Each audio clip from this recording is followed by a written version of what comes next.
Please read it. Amir, are you still here, Amir? Hey, Amir, come on. I owe you a candy from the morning, so come on, get it. There we go. He was my helper in the morning while we were learning about the Torah. So there you go. Thank you, Amir. And I want to thank all those who ask me about what's going on here. So I don't have to repeat it like 100 times, I want to tell you.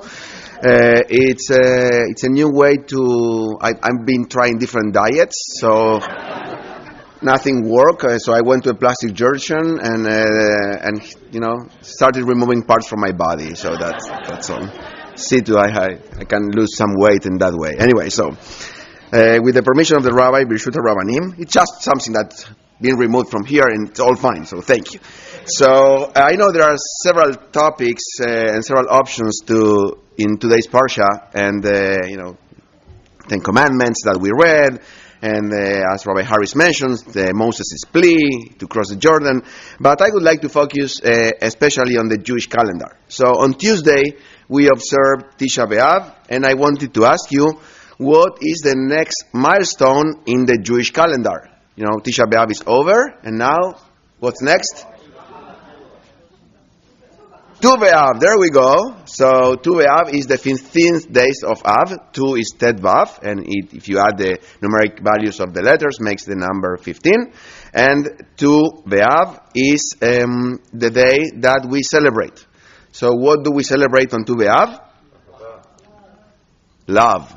Okay, so traditionally, the 15 days of Av marks one of the happiest days in our calendar, and maybe it's the happiest of all. So it's such a happy day that in modern Israel is known as Chag Ahava, or, on other words, the Jewish Valentine's Day. So I think that we should explore a little bit more about what is Tu B'Av, because I'm not sure that is exactly the original meaning of Tu B'Av.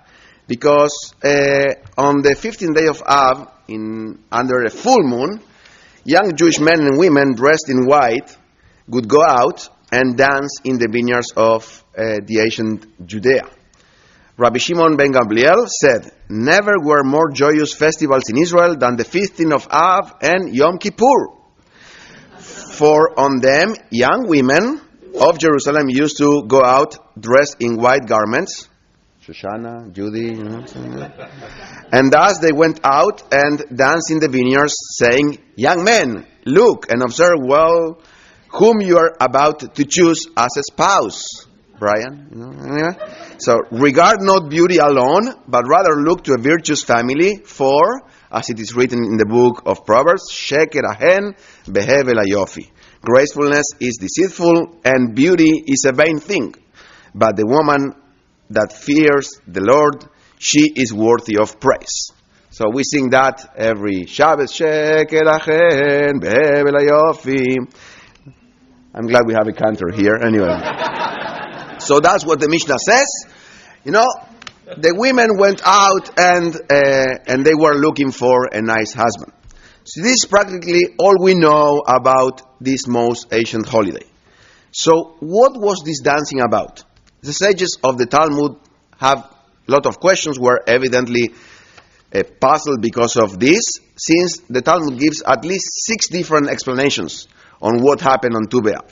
So according to Rabbi Yehuda Bar Ilai, Samuel of Neardia, and others said that the holiday was an annual celebration of the day that the prohibition was lifted on intermarriage among the 12 tribes, which we learned in the book of Numbers with the daughter of Tzlofchad. Remember that the daughter of Tzlofchad could not marry with other tribes because they will lose the inheritance of the land. So they could not intermarry. All the people from each tribe married other tribes. So on that day, you could marry anybody.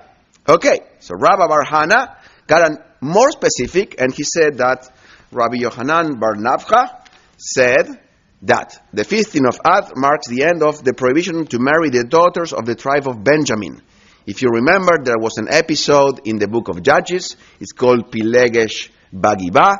Not a very nice episode. I will not repeat it today, but there was a prohibition to marry with the women of the tribe of Benjamin. So 15th of Av, Tu B'Av, marks the end of that prohibition.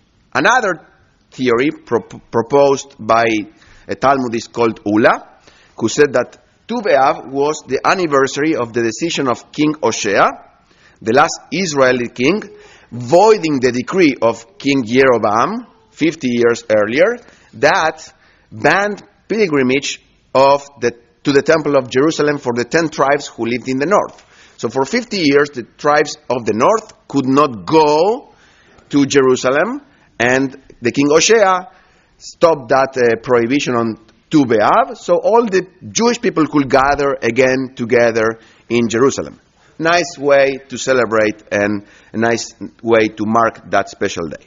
Another idea, I know at the end you will have to remember and memorize all the ideas, but so Rabbi Matana said that Tu B'Av marks the day when the Romans allowed the thousands of people slaughtered in Betar to be buried. And that's also an additional blessing that we include in the Birkat Hamazon, and that happened on Tu B'Av. More of a sad end, but they were happy that they could bury their people.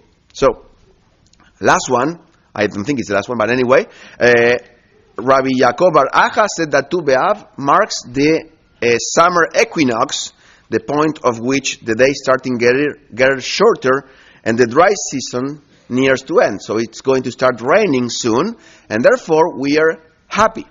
Okay, many of us will be looking at the sun in a couple of days. Yes, make sure you use the glasses. And, people look at the sun, and they saw that the sun and the days starting to get shorter. So according to Bar Acha, another rabbi, Rabbi Isa, said that Tu B'Av was the last day that they chopped firewood for the temple. So this tradition of celebrating the end of good cutting season with song and dance was still being observed by Syrian peasants in the last century. So that's a tradition probably from the Middle East. But there's one more explanation. And this is the one I want to talk about. I know I have you already all fallen asleep, so now I can say whatever I want. And okay. So this is, the Tu B'Av marks the day on which the generation sentenced to die in the desert for the sin of the golden calf stopped dying.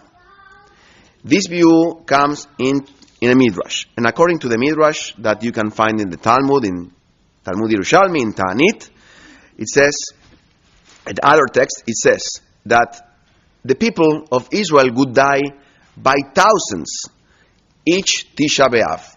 So Tisha B'Av was the day that Jewish people died, or the Israelites people died in the desert. Saddest day in the calendar later, but also it was the most sad, or the saddest day in the calendar while they were traveling in the 40 years in the desert. So every Tisha B'Av, the people will die. That was something that happened that in the desert. And this created, as you may imagine, a logistical nightmare. So to cope with burying the huge numbers of dead, Moses decreed that every person would dig his or her own grave and sleep in that grave on the night of Tisha B'Av. The next day, survivors would just have to cover those that died during the night. According to the Midrash, when on a certain Tisha B'Av no one died, and the punishment seemed to have ended, Moses kept the people sleeping in their graves for another 6 days, until Tu B'Av, when the full moon indicated to the people that they had not miscounted the days, and the punishment was truly over, they celebrated like never before. Very powerful and interesting Midrash. Yes, I heard your voices. It sounds not simple. So I came across this Midrash, and I think this is one of the most powerful and meaningful Midrashim I ever read. First of all, first step, dig in your own grave. Second step, sleeping in your own grave. And third step, wake up, if you can, and enjoy one more year. 40 years doing the same. And on the year 40 after leaving Egypt, they did the same, and they thought they may have counted wrongly, and they slept in their graves for 6 days.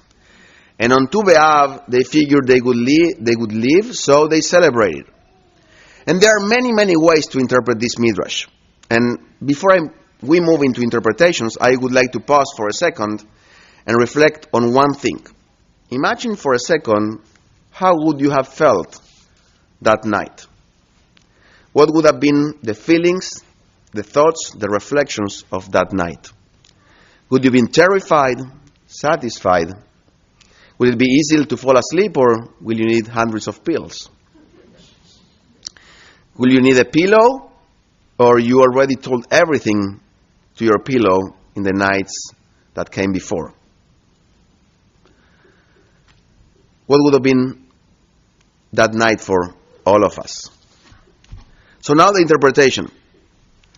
I would like to see the Midrash this year in a particular way. I think the Midrash is teaching us about the future, or to be more precise, what we are leaving to those who come after us.